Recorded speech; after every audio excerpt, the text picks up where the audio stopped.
Last time we have already created here this sign in with Google, and this time we want to create the second part of this tutorial, and this time we want to create a sign in by email. And basically we have here a form where you can put all your data inside, like an email, username, date of birth and password, and I will go with you over all of this, how to put it up and also select the date and so on, and you can later log into your account again and so on. We want to start here with the most important detail, so I have here already created this. I will go later again through all of this, how we create this, but we start here with the most important information first. So if you click here on this logged in button, this button here, then we want basically to submit it, and therefore I create here a new method. And then we get here an object, so we use here the provider. And here inside of this email sign-in provider, we basically store all of our logic. And let's go back again to the page. And here inside, we want then to call the login. So we want to log in to our user if he have put already his email inside and the password. Then we get here some variable later back. So we will develop this function later. And if the login is a success, then we want to pop this page here and go to the right page. And if it is not a success, so if you have typed here his wrong email and his wrong password inside, then we show here an error message. So basically we define here a message and then we show it here as a snack bar at the bottom of our application. Alright, now we want to care about that this main functionality is working, so we want to implement the login functionality right now. Therefore, we go here to this email sign-in provider, which handles our logic. And here we have all the fields of our application which are needed. So basically we have here the email, which the user types in, and also the password. And that's what we want to make use of. So let's create this login method inside of our provider and put here the main functionality inside. So first of all, we set here a Boolean flag to true, and this is our loading indicator. So we want to show the loading indicator while we are clicking here on this button, and then we want to have the functionality. So if we are logging in, then we want to call here Firebase auth instance, because our app here is connected to Firebase. And if you want to have more details about the connection, then watch the last video where we have registered our app with Firebase already. And here we simply call the sign in with email and password on our Firebase function. And now we need to supply here the both things. So first of all, we need to supply the email, which comes from our user email field. And the second one, we also need to supply here the password, which also comes from our field and the user has typed here inside. Alright, now let's also handle the second case if we are not logging in. However, we are creating a new account, and there we want to handle this case here. And here we basically do the same thing. And this time we call here again Firebase auth instance. And now we call here create user with email and password. So you see here we say sign in. So we log into our application, and here we create a new user. And this time we put here again the email and password inside, which the user types here inside. So we put here the email inside and also the password. And at the end, we also put here our loading indicator again to false, so that we don't show our loading indicator in our app anymore. After it, we also want to return here true. So we want to return that this was a success and that we have created our account or that we have logged in. Otherwise, we want to catch here this error, and here we basically return false, because if an error occurs, then our login or our sign up is not successful, and we return here false. And we also want to set here again the loading indicator to false, so that the loading indicator is not displayed anymore in our application. So this was about the main functionality of signing in with an email and password. Now we want to create the whole functionality of the app from scratch. So basically we have created this design here and also the sign in with Google in the last tutorial, and now we want to create the sign in. And here I have created this auth page, which is our sign in page. And here basically we start with the scaffold, and this is then our page. And here inside we want first of all to put a stack inside, and this sign up page also has here every time a background like our home page has, and that's what we want to put here inside. Therefore, I put here again a stack inside. And like the last video, we have created this custom paint to actually paint this background. So I have created here a new class, and here we have all the functionality inside to paint actually this here. And now if I hot reload and go here inside of our sign-in page, we see we have already the background. And now we want to simply build here a card on top of it with all the user information. So the email address, the password. And for the account page, we have the same thing. So we have here an email address and a password. And next to it, we also have a username and a birthday, which we can select. All right, now we go on here and create the actual card. So we create here a new build auth method, and here inside we create a center object because we want to center our card here inside of the middle. And here inside we put our card object inside and a list view. So we want to have it scrollable. And this is especially needed if we have later here a keyboard, because our card is not full visible and therefore we need to scroll this card. And here inside we put a column, and now we want to place all the things under each other. We want to get started with the email field inside of our card. So I create a new method, and here inside we create first of all a connection to our logic. So here in our email sign-in provider, we have all the data of our user. So we have here the user email, the user password, the name of him, and also the date of birth. So it's like really basic. So we have here all the fields inside, and then we have for each field a getter and setter here inside. And this is what we want to access in our auth page. So we get here this provider. Here inside we create then a text field, and every time if we click on save, so if the keyboard is open and we click later on done, then we should save our email to our provider. And this is what we are doing here. So we simply store it in our provider. Now we also add here some decoration. So we want to add a label text for our email field. And it looks then like this. So we have here a label, and then we can click here and type here, and you see the label email address. And now we want to validate all the information what is going here inside. So we want to make sure that the user puts here a real email inside. And therefore we have here this pattern for an email. And I didn't write it. I mean, you get it from the internet somewhere, where you have a pattern about creating an email. And here you see that he can only put here some data inside. Then comes the @ symbol and so on. So this is the pattern used for verifying that this is the correct email. And now we simply call here a regular expression and put our pattern inside. And with this regular expression, we can check if our value, which was typed here inside of this field, is not right. And if it's not right, we return here an error. So if the email is not right, we say, please enter a valid email inside. Otherwise, if this email is valid, which the user typed here inside, we simply return null. And this is then successful. So basically how this validator is working, every time something went wrong, then return here a string. And this will be then displayed here as an error. And otherwise, if we don't have an error, then we simply return here null, and then also no error will be displayed here.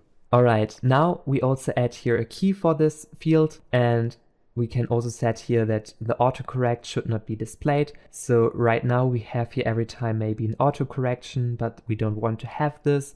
So you also can set here the text capitalization to none and enable suggestions. So there are no suggestions shown here at the top. And now our field looks like this. So it didn't change a lot, but there are currently no suggestions. And what you also can do is you can put this here to a keyboard type of email address. So this keyboard will change. And now it's simply showing here the email inside. If I type my email, then it's giving me this as a suggestion. So let's create a new method, and here inside we create again a text form field, and again we have here exactly the same thing. So this time we save it here in our provider, the user password field. So this is another field in our provider, and then it looks already like this. So we have to do some changes here.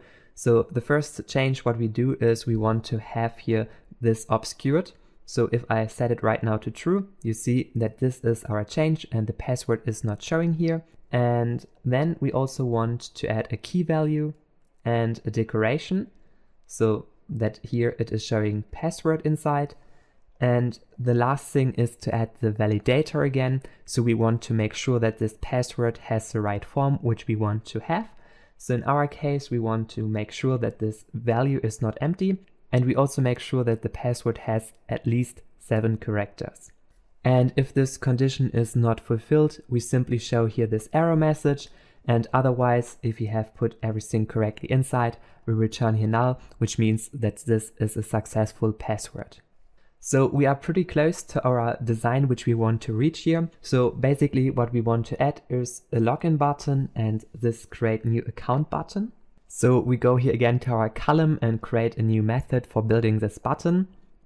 And here inside we first of all check if this loading parameter is set, and if it's true, then we want to show here a progress indicator at the bottom where our fields are normally. And like you already know, we have set here our functionality inside of this login, and this is what we did in the beginning. And here we set every time before we press on login that he should show the loading indicator, and at the end we hide it again. And what we are doing here is now to show this loading indicator in our UI. And then we also have the other case. If we have no loading indicator, then we want to show the buttons. So we simply return here column and show a login button, and under it we show our sign up button. So let's create first of all our login button, and here inside we create a normal outline button and we add here some padding for this button. And this is basically here the padding around our text so that we have some space. Now we also want to add here this black border and the text inside. So what we are going to do here is to set the border to the color of black. And here also, if it's highlighted or if it's a normal border, it's every time in black. The text color will be also black, and our text itself will say login if we are currently in the state of logging in.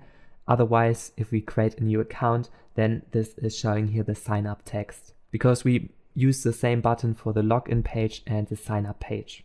And now we have here a rendezvous, because this is what we already accomplished. So in the beginning of this tutorial, we have already created here this submit button for this login button. And this is the functionality which we have already created if we click on login, that we are actually logging into our application. So let's hot reload the application, and you see we have here this login button. And the last part which we also need to create is this create new account, where we simply change the mode of our application to actually creating an account instead of logging in. Let's also create this other button, the sign up button, and here inside we create this flat button. So we create first of all the text color, then we set the text. So we set it here to create new account. And here we also reuse this button again. So we have, if it is logged in, then we show actually the create new account text, and otherwise we show here I already have an account, and this is if we are trying to create an account. So let's go to this page. You see that here we have the other text inside. So we use the same button for both pages. And now we want to actually also implement the functionality. So every time if we press on this button, then we want to change to the different state of our app. So if I click here on create new account, he will then simply change our state and go here to this new account, and you see the sign up button changes and also this button changes. And if you say I have already an account, then you want to sign in, and then he again changes the state of our application. And now we are almost finished. Let's also create here quickly these both fields. And this is if we create an account, we have 2 additional fields, the username and the date of birth. So let's go here again to our column where we have all our fields inside. And here we check first of all if we are currently creating an account. Then we want to also put here this username field inside. And therefore we simply create this field quickly. So it's again the same field. So we create a normal text form field. And this time we change here every time the username. So it looks like this. We have here another field inside. And now we also want to add a validator for this field. So we want to make sure that the username fulfills our conditions. So we make sure that the username is not empty and it at least has 4 characters inside. Otherwise, we return here again null. So this will be again our successful case, and this is the error case. All right, after it, we also add here the decoration so that we show here the username label inside. And then we can also add here a key again and some other things what we also did before.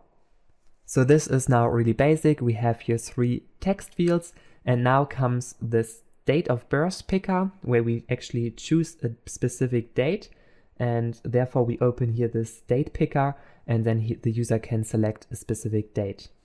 Therefore, let's go here again to our column where we have all the fields inside. Here we make sure that it is only showing if we are currently creating an account, and then we also want to show this date picker. So in the beginning we get here the date of birth from our provider, and then we want to display it. So I create here a column, and here inside we want to create a divider. So we simply want to create right now this field here, and therefore I create first of all this divider, and on top of it we want to display here this icon, this text also, and then the date itself, and also this other icon. And we want to use here for a list view, and then we can simply show here this item. So let's go here into detail. So we create first of all some space, then we create here this text, which is our header text. So we create this here. And now we simply create here a list tile and put here all the things inside. So first of all, leading icon, and this is then our icon here on the left side. Then we create this text and the trailing icon. So let's also put the text inside. So we simply take here the year of our date of birth, the month and the day.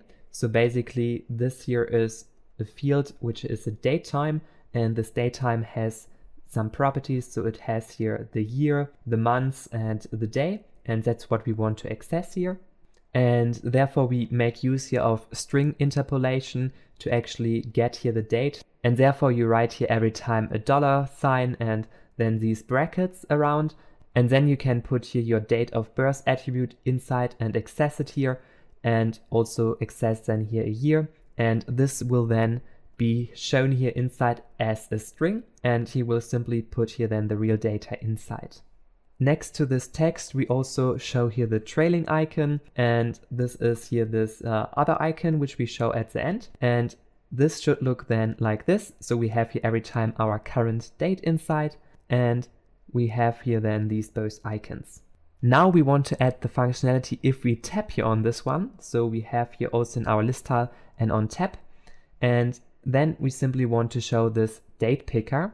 So we basically want to show here this date picker so that the user can choose his date of birth, and therefore we use here this Flutter method show date picker. So this is from the Flutter library, and here you can set an initial date, a first date and a last date. So basically you can define here with the first and last date which dates you like to accept. So basically we want to accept here all dates until now.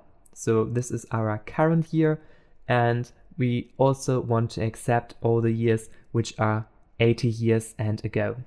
And then you can also set the current date of the date picker. So you can choose here, for example, the current date of today. Then we get here the date back of the user which he has selected from this dialog which is popping up. And we want to put then this date inside of our date of birth attribute, inside of our provider, inside of our logic. And now we can click here on this date, and then we simply select here a specific date, and you can also change here the time. So you can change here any date and choose here your date. So I assign it here, and everything works fine. All right, now we are almost done, and like you can see, we only need to change our design a bit. So we want to polish the UI a bit up, and therefore let's do here this margin on the left side and on the right side, and center it more inside of the middle. So the first major step is we go here to our column, and on top we have this card, which is exactly this card which you see here. And here we can set a property which is called margin, and we set it to all directions, and then we get here space on the left and right side. And here you see that we have here this text directly on the edge, and that's what we want to change. So we go here to our column and wrap this inside of a padding object, and here I put 16 pixels space around this whole card, and then it looks like this. So we have here space on the left, on the right, and top and bottom, and it looks much better right now. And now we want to care that this validator is working of all of our fields. So basically, if we type here something, first of all, we get an error, and this is because of the logic inside of our email sign-in provider, where we actually catch this error here. And this is what we did in the beginning. So actually, if here goes something wrong, then we want to catch it, and therefore he shows here this arrow at the bottom. But what we want to do here actually is to check if the email address is valid, and if it's not the case, then like you remember, we had here this email field, or let's also look at the user field, it's the same. So if we have here something wrong, then we want to show here this text that something went wrong and that he should put here more characters inside of our user field. And to make this validation work, we go simply again to our column, and then we wrap this column widget inside of a form widget, and here we put a form key inside. So this is a global key of our form state. And now we have here this form key, and with this form key we can later validate if our fields here inside of this form, so all the fields below, are correct. And this key then will care about that we later check here all the validators inside, so for example the email field validator, and it will then check if this is correct, this condition, and you will also look at the other fields and look at the validators if it is correct. And how we execute this if it is correct, it's every time if we click here on the sign up button. So let's go to our sign up button, and here we execute every time the submit method. So here we want to add the functionality of the validation. So what we do here is to simply call our form key. This is the form key of our form object, and with this form key we have then control over all of these widgets which have a validator inside. And here we simply call the current state and validate, and this will then care that all this validator methods gets executed, and then it will be checked if all of them have a null value returned in the validator, and if that's the case then everything is successful. However, if some of them returns here, for example, a string, then there's an error going on, and this error will then be displayed. Alright, so this is really a magic method, it's doing a lot, and now we simply can also unfocus here our focus node. So basically every time if we click here on sign up, we want to unfocus this text field, and then also our keyboard will go away. And now we want to check if our form is valid, so we simply wrap this whole logic of our sign up inside of this is valid. So I create here a new if is valid, and then we want actually to call here this provider login method and so on. Otherwise we don't want to log in because it is not valid. And if it is valid, we also need to call here this current state save, and with this one we basically save the current form and all the fields inside. Alright, and now we can try this out. So let's put here some email inside. I click on sign up, and you see, okay, we get here directly all the error messages, and these are basically the error messages which we have put here inside. So in our validator it says enter a valid email, and we don't have here valid email like you can see. This is not matching here this pattern, and therefore you need to put here a valid email inside. So let's put quickly this email inside, and then I click here again on sign up, and this time you see that this error is at least gone, and we also need to fill here the other ones correctly. So I quickly fill my name inside, and I put here some password inside, and then everything should be fine, and he should go here again that this is this time valid, and if it is valid then he goes here and logs in to our application. And now if I click here on sign up, then everything should work fine and we are logged in inside of our application. We can again log out, which we implemented in the last video tutorial, and then we can also use the same email and go here again to the another page. So we want to say I already have an account, then we put here again the email inside which we have created. And by the way, in the back end, you can go here to the authentication tab in Firebase, and then you can also see here the email which was signed up. Now we simply need to remember here the right password. So I simply put here password inside, and I click on login, and then it takes some time, and we go here again to the login screen. And by the way, if you want to get the source code of this example, you can get it with the first link in the description. And with the second link you can get my Flutter course where I teach you how you can become a more advanced Flutter developer. Hello everyone, thank you so much for watching this video. Please make sure to give it a thumbs up and subscribe to my channel here to get the latest news about Flutter, and see you soon. Bye!